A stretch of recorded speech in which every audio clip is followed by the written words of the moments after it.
वही चैप्टर चल रहा था ना, थर्ड। हाँ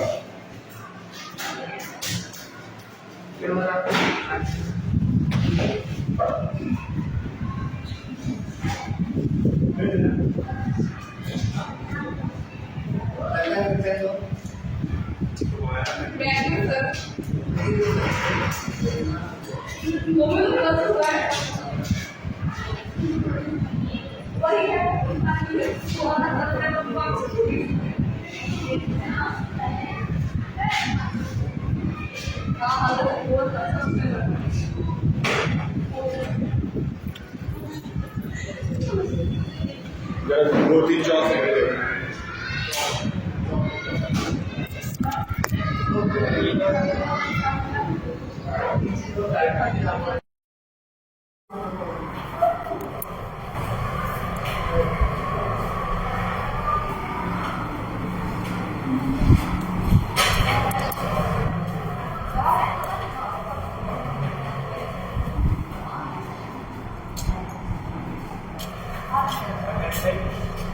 हाँ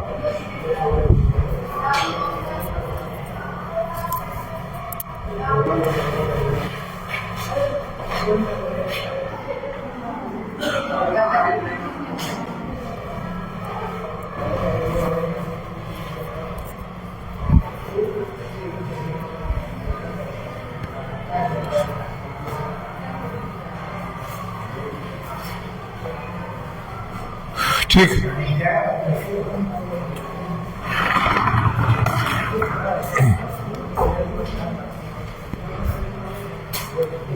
तो आपका थर्ड चैप्टर आपके सर करा रहे हैं, third chapter linear equation in two variables. उनसे कह दीजिएगा एनसीईआरटी के क्वेश्चन सारे करा देंगे। ठीक, थर्ड चैप्टर के बाद अब कौन सा चैप्टर आएगा आपका? Chapter fourth. फोर्थ चैप्टर कौन सा है?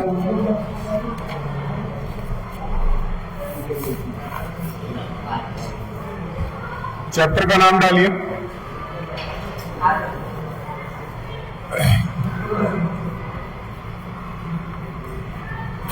चैप्टर का नाम डालिए।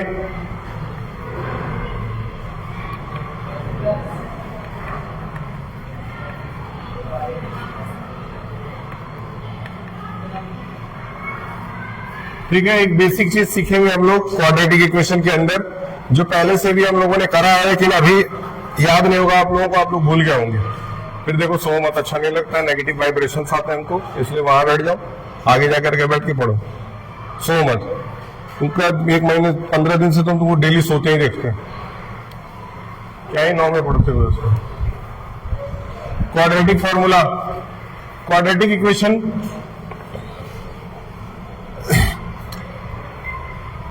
देखिए, ऐसा क्वाड्रेटिक का मतलब होता है 2। अगर किसी इक्वेशन पे जो सबसे बड़ा पावर है वो 2 है, यानी कि अगर ये क्वाड्रेटिक, ये एक इक्वेशन लिख दिया गया और इसमें जो डिग्री है वो 2 है, डिग्री यानी कि जो सबसे बड़ा पावर लगा है वो क्या है? 2 है।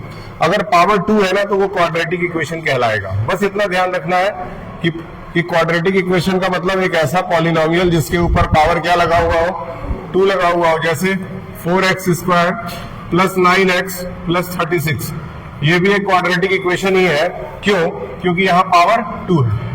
अच्छा, एक काम करते हैं, बस लिख देते हैं 4x प्लस 3x प्लस 2। क्या ये क्वाड्रेटिक इक्वेशन है? नहीं है। क्यों?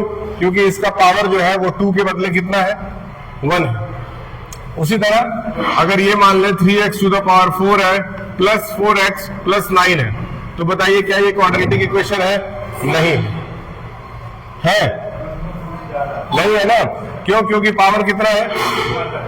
तो क्वाड्रेटिक का मतलब समझ में आया कि जो सबसे बड़ा पावर रहना चाहिए वो क्या रहना चाहिए? याद रहेगा, ध्यान में रहेगा। अब इसको हम लोग सॉल्व कैसे करते हैं? बेसिकली ये x की वैल्यू निकालने का सारा खेल होता है इसमें। ये क्लास 8th में ही सबसे पहली बार बच्चों को पढ़ाया जाता है, हो सकता है आपने उस समय ध्यान न दिया हो, इसीलिए अब ध्यान देने की जरूरत है। यहाँ का डस्टर क्या हुआ? लेते आओ, एक डस्टर लेते आइए।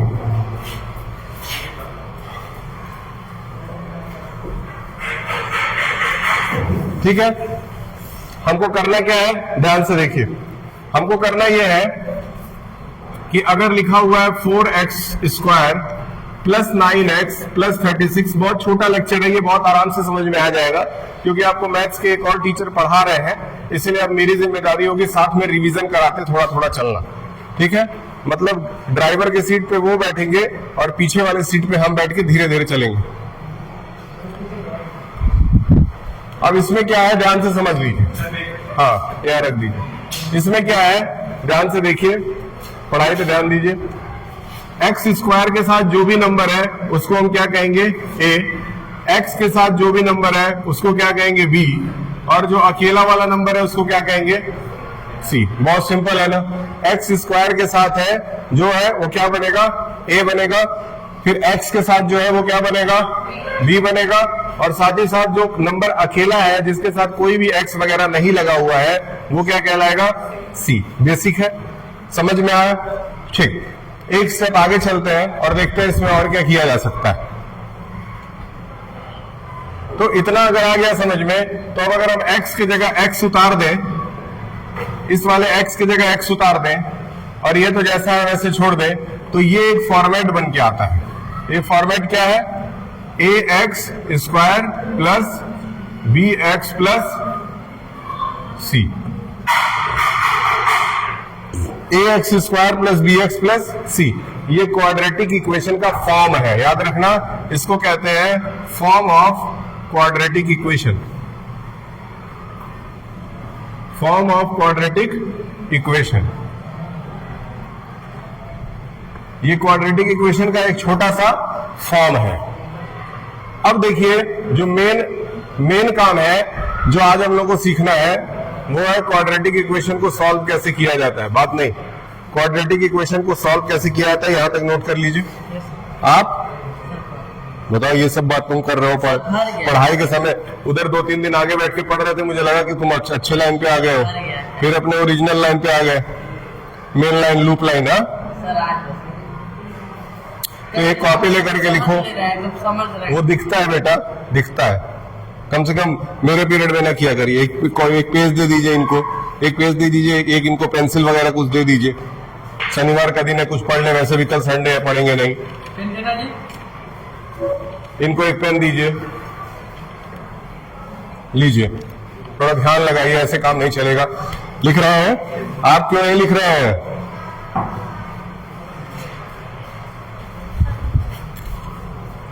ठीक है, अब आगे बढ़ते हैं, देखिए ध्यान से।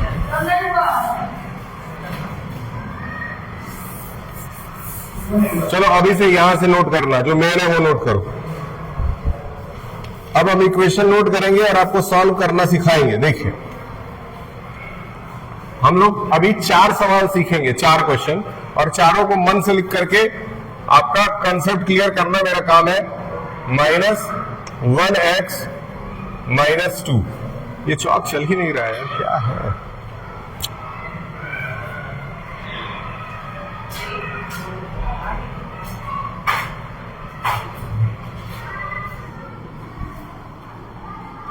ठीक, देखो ये एक सवाल है, इस सवाल को हम लोगों को सॉल्व करना सीखना है। 4 सवाल हम लोग सीखेंगे, 4 सवाल सीख करके लेक्चर को बंद कर दिया जाएगा। इसीलिए पहला सवाल बहुत ध्यान से देखिए। आपको करना क्या है, पहला स्टेप, पहले स्टेप में आपको x² के साथ जो नंबर दिया हुआ है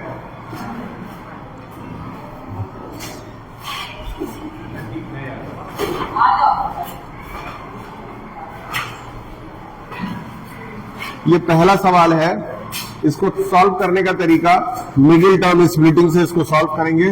इस टर्म को कहा जाता है फैक्टराइजेशन या फिर मिडिल टर्म स्प्लिटिंग भी कहा जाता है, मिडिल टर्म स्प्लिटिंग। ये मेथड जो है वो मिडिल टर्म स्प्लिटिंग कहलाता है। तरीका हो सकता है एक ही बार में आपको समझ में आ जाए, अगर आप मन से ध्यान देंगे तो। ठीक है, सीधे बैठिए और मन से सीखिए। क्या करना है, x² के पहले जो नंबर है उसको सबसे आखिरी वाले नंबर से मल्टीप्लाई कर देना है, यानी कि 6 दूना 12। यहां 12 लिख करके इसको ब्रेक करना है। 12 लिख करके ब्रेक करेंगे, 6 आएगा, 2 से करेंगे 3 आएगा, 3 से करेंगे 1 आएगा। यहां आपको 3 नंबर मिले, उनको देखिए, उनको उठाइए, 1 2 3, आपको 3 नंबर मिले हैं। इन तीनों के यूज से, इन तीनों के इस्तेमाल से आपको 1 लाना है। आखिर इसमें ऐसा क्या किया जाए कि 1 आ जाए? इनको जोड़ भी सकते हैं, घटा भी सकते हैं, जो मन में आए वो कर सकते हैं। 2 + 4 - 3, 2 + 2, यानी कि 2 + 2 अगर कर दे तो क्या आ जाता है, और 4 में से 3 घटा दे तो क्या आ जाता है। तरीका इनका सही है। ठीक, अब करना क्या है कि जैसे ये नंबर लिखा हुआ था 6x² - 1 के जगह हम लोग क्या लिख देंगे, 4 - 3, 4 - 3, और बाहर क्या है, x, और फिर उसके बाहर क्या था। क्या ये समझ में आया कि नहीं आया? ये समझ में आया? क्या किए समझाओ।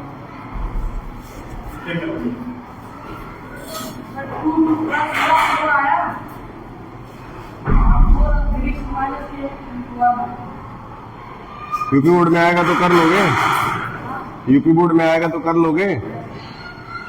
ठीक है, अब अगर ये सवाल 3 नंबर का है ना, मान लेते हैं ये सवाल 3 नंबर का है, अगर आप इतना भी कर दिए तो आपको 1 नंबर मिलना तय है, क्योंकि बोर्ड में स्टेप वाइज नंबर मिलता है। आप जितने लाइन सही लिखते हैं उतने लाइनों का नंबर आपको दे दिया जाता है। ठीक, इसके बाद क्या करेंगे, ध्यान से देखिए, 6x² अपने जगह उतार दिया जाएगा, क्योंकि ब्रैकेट के बाहर कौन सा साइन है, इसीलिए अंदर वाला साइन क्या होगा, चेंज हो जाएगा, यानी कि -4x हो जाएगा, और प्लस, याद रहे कि ये x दोनों के साथ लगा दिया जाएगा।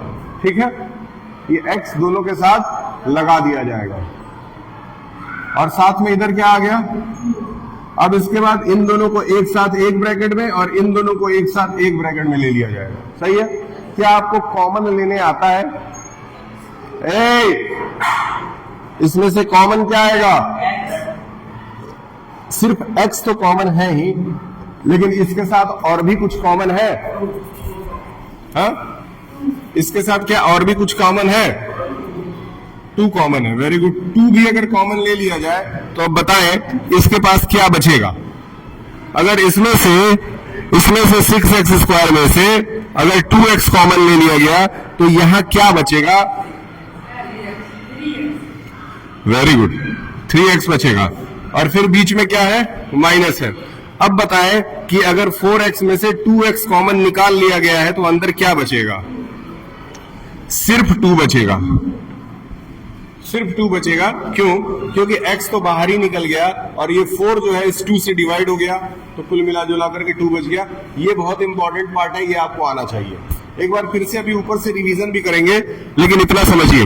अब बताइए यहां कुछ मिलता जुलता है, बताएं क्या मिलता जुलता है।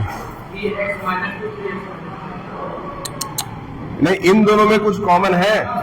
अगर कुछ कॉमन नहीं है तो क्या कॉमन है, 1 कॉमन है, इसीलिए यहां पे प्लस लगा करके 1 कॉमन ले लिया जाएगा, और आ जाएगा 3x माइनस।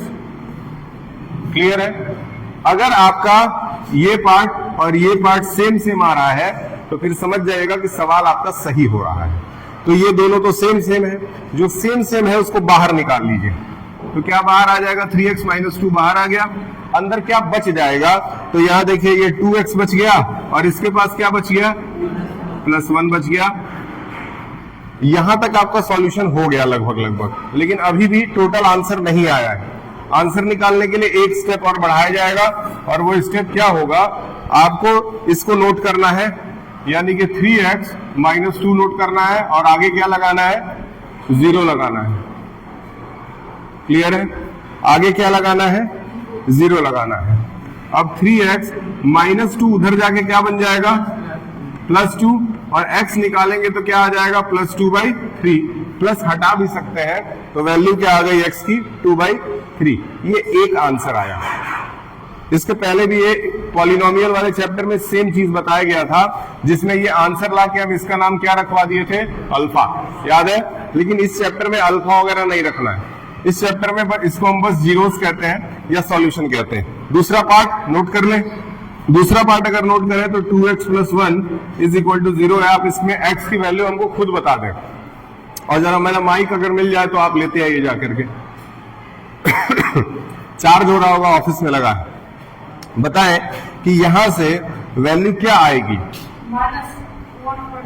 वेरी गुड, शाबाश। एक्स की वैल्यू क्या आ गई? -1/2। तो दो आंसर आ गए आपके, ये पहला और ये दूसरा। अब इसको एक बार फिर से रिवीजन करेंगे ताकि वो बच्चे जो पहली बार में नहीं समझ पाए हैं उनको भी समझ में आ जाए। ठीक है, इस बार ध्यान से देखना। तुम कहां खोए रहते हो बीच बीच में? ये पूरा क्यों नहीं लिखी हो? उसके आगे भी करो, मैं कर दिया। -1/2 आया, वो लड़का बताया आंसर। ठीक, एक बार फिर से पूरा शुरू से समझ लीजिए ताकि अगला सवाल आए तो आप उसमें मेरी मदद कर पाए। In the next question I want that you should also help me in solving the question. सवाल क्या है? सवाल पहले आप नोट कर लेंगे। पहले नंबर को आखिरी नंबर से मल्टीप्लाई कर देंगे। मल्टीप्लाई करने के बाद आपका क्या आ गया था? 12। 12 को आपने ब्रेक कर दिया था 2 to 3 में। 2 to 3 के हेल्प से आपको 1 लाना था। तो इन्होंने क्या नाम है, अभिनंदन जी ने बताया कि हम 4 में से अगर 3 घटा दें तो 1 आ जाता है। ये सुन करके प्रसन्नता हुई और हम लोगों ने उसी चीज को यहाँ पे लिख दिया। तो 4 में से 3 घटा दिए और बाहर x जैसा था लगा दिया। उसके बाद हमारा क्या काम था? हमको ब्रैकेट तोड़ना था। ब्रैकेट तोड़ने के लिए बाहर माइनस है तो अंदर वाला साइन प्लस बन जाएगा। यानी कि ये जो माइनस था वो अब नीचे आके क्या बन गया? प्लस बन गया। और ब्रैकेट जैसे ही टूटा तो -4। ये x जो है इन दोनों के साथ है, ये ध्यान में रखना है। x दोनों के साथ है, इसलिए -4x और +3x बन गया। साथ में -2 था, जस्ट का तस हम लोगों ने उतार दिया। उसके बाद हम चले इसमें से कॉमन लेने, तो आप ही लोगों ने मेरा हेल्प किया कि x तो कॉमन है ही, ले लीजिए। x हमने कॉमन ले लिया। फिर मैंने पूछा कि और कुछ कॉमन हो सकता है? आपने बोला कि 2 भी कॉमन हो सकता है, तो 2 को भी बाहर निकाल लिया गया। फिर उसके बाद मैंने पूछा तब यहां बच क्या गया? तो आप ही लोगों ने बोला कि 3x बचेगा। बच गया भैया। उसके बाद यहां माइनस की जगह माइनस लगा दिया गया। फिर x से x कट गया और 2 के टेबल में 4 कितनी बार में आ गया? 2 बार। तो सिर्फ यहां 2 बचा। इधर आए तो हम पूछे कि क्या कॉमन होगा? तो आपको इसका जवाब नहीं पता था कि इसमें क्या कॉमन होगा, तो मैंने बताया कि इसमें कॉमन 1 होगा। सही है, पूरी कहानी उसी तरह से चल रही है जैसे चली थी। तो हम बोले कि इसमें 1 होगा। जहां कुछ नहीं कॉमन होता है वहां 1 होता है, तो 1 हम लोगों ने बाहर निकाल दिया और अंदर हमारा 3x - 2 बच गया। अब हम एक लाइन बोले कि अगर ये और ये दोनों सेम है तो समझ जाइएगा कि आपका सवाल खुश है। तो वो गर्दन हिला रही थी। सही है, पूरी स्टोरी यही हुई थी। अभी फिर इनका गर्दन हिलाता हुआ इशारा देख के हम समझ गए कि इनको समझ में थोड़ा थोड़ा आ रहा है। हाँ, उसके बाद हम ये बोले कि ये दोनों सेम है, तो इसीलिए दोनों जो सेम है उसको बाहर निकाल दीजिए। बाहर निकल गया। उसके बाद हम बोले कि जो बच गया है उसको लिख दीजिए। सही है, ये लिख देने के बाद हम बोले कि सॉल्यूशन तो हो गया है लेकिन आंसर नहीं आया है। अभी आंसर आएगा। फिर पहले पार्ट को हम लोगों ने यहाँ पे नोट कर लिया। आगे 0 लगाया। फिर मैंने पूछा कि इसके आगे क्या किया जाए, तो आप ही लोगों में से किसी ने जवाब दिया कि -2 उधर जाकर के +2 बन जाएगा। ठीक, तो हमने x की वैल्यू -2/3 उतार दी। फिर यहां जब आए तो यहां आने के बाद से डायरेक्ट जो है वो इसका आंसर नैतिक जी ने दिया कि -1/2 इसका सही जवाब है। क्या कहानी उसी तरह आपके सामने दोबारा रखी गई है? सबके किरदार को, सबको, हीरो हीरोइन सबको पहचाने हैं कि नहीं पहचाने? ठीक, ये सवाल याद रखिएगा। इसी तरह से 3 और सवाल करने हैं जो कि अगली क्लास में किए जाएंगे। फिलहाल के लिए इतना काफी है क्योंकि बेल भी लग गया है। थोड़ा बहुत समझ में आया है? ठीक है, थैंक यू।